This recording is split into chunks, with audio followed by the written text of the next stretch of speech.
the Russians will exploit it.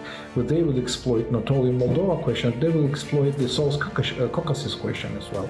Because even in a small state, tectonic changes can change the security equation in Russian interests. This war in Ukraine is already Europe, and sooner or later the spill over to the deeper parts of Europe is unavoidable. Preventing this is our joint task.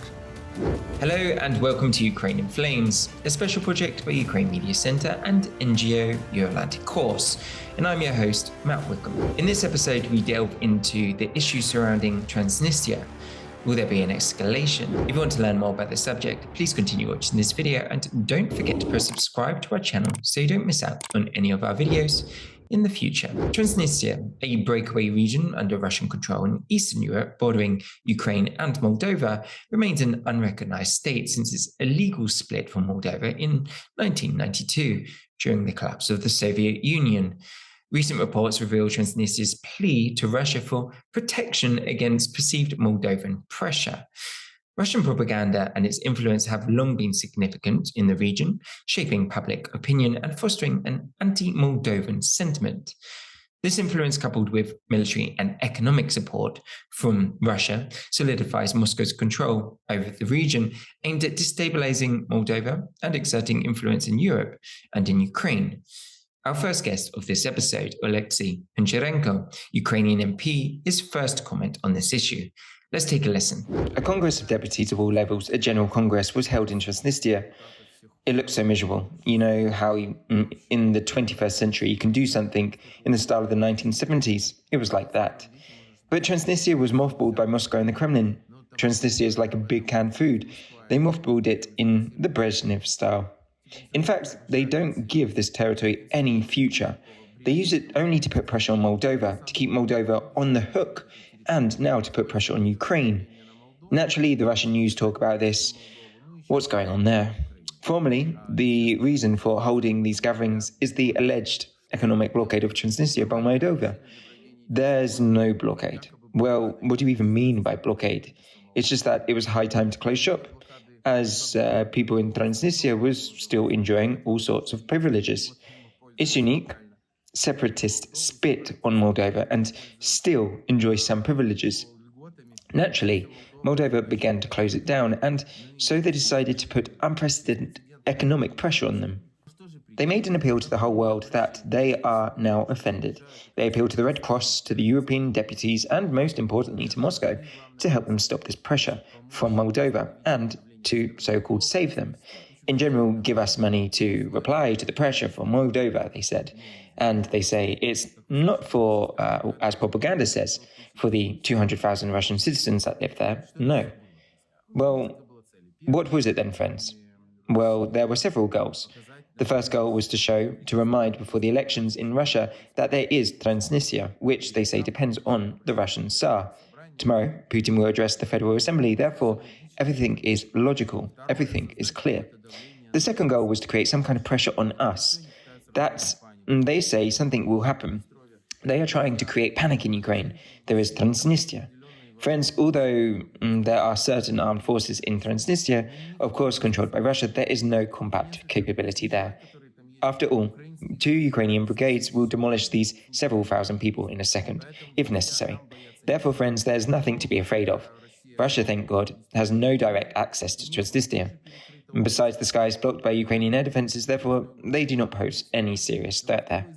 But they decided to remind us that they are such a thorn in the flesh. The office of Tshisanu, which is responsible for contacts with Transnistria, by the way, warned us not to play with this story there. In general, I will tell you that if they raise all of these topics, I believe that Ukraine could have resolved this issue a long time ago.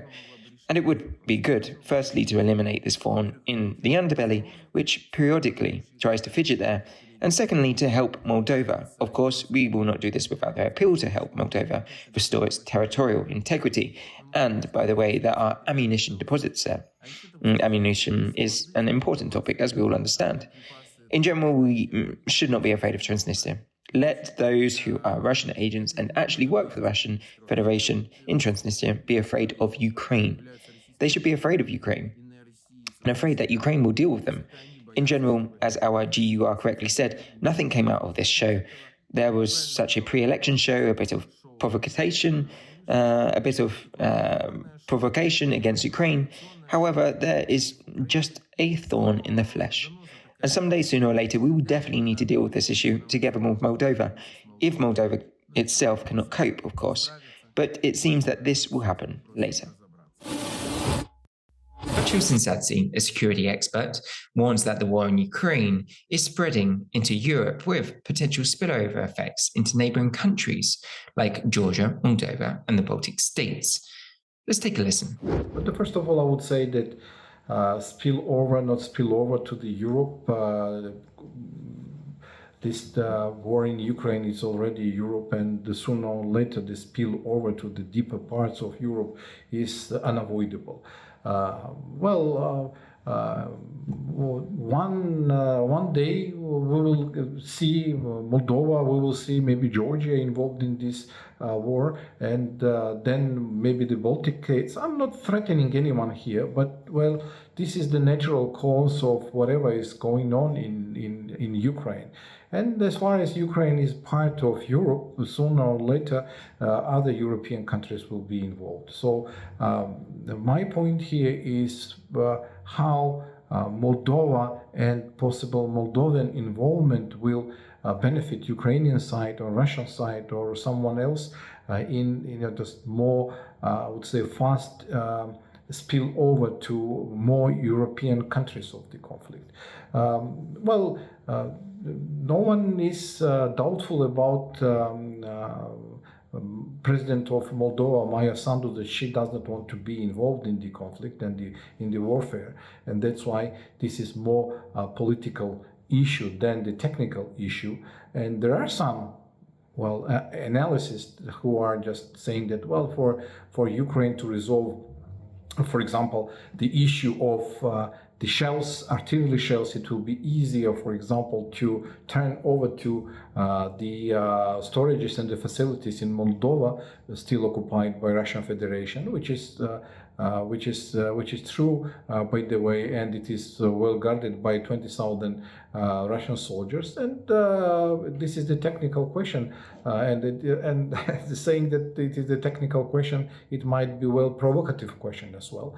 And then we have to decide, and we have to think whether Ukrainians, they basically need this kind of political implications for Moldova, for Ukraine, and for whole Europe. Maybe it's in the interest of Russian Federation, maybe not. But I would say that direct involvement on additional 20,000 soldiers, Russian soldiers, from Transnistria to the Ukrainian warfare, it might cause a little bit more problems for Ukrainians. And vice versa, at the same time, having in the rear 20,000 Russian soldiers not engaged in the warfare by now, it also be provocative, and you should expect them, just getting involved anytime. So that's why I'm saying that there are some do's and some don'ts about how to proceed in that. But it is the serious question. It is the serious issue. And politically, I believe Russians will exploit it. But they will exploit not only Moldova question, they will exploit the South Caucasus question as well. Yevhen Magda addresses the unique situation in Transnistria, emphasizing its Soviet influence and support for Putin. He downplays the current risk in Transnistria and instead highlights Moldova's upcoming presidential election as a more immediate concern and calls for support from Ukraine and EU to advance Moldova's European aspirations. Let's take a listen.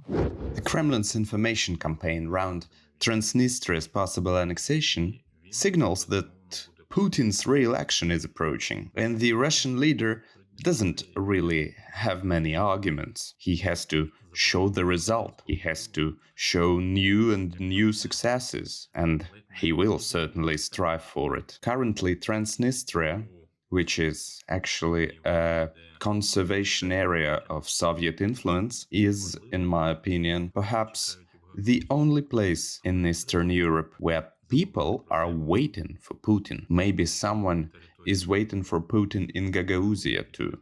But we have to remember that the territory of Moldova borders only two countries, Romania and Ukraine. So there is no reason to talk seriously about the prospects of Russia's possible invasion or other actions. A far greater threat is the upcoming presidential election, which unfortunately Maya Sandu's team may lose. So I think we all must think today about how Ukraine and the European Union can support Moldova's European choice, how they can facilitate the development of the situation in this small country, which experienced dramatic periods of its history at the turn of the 1980s and 1990s.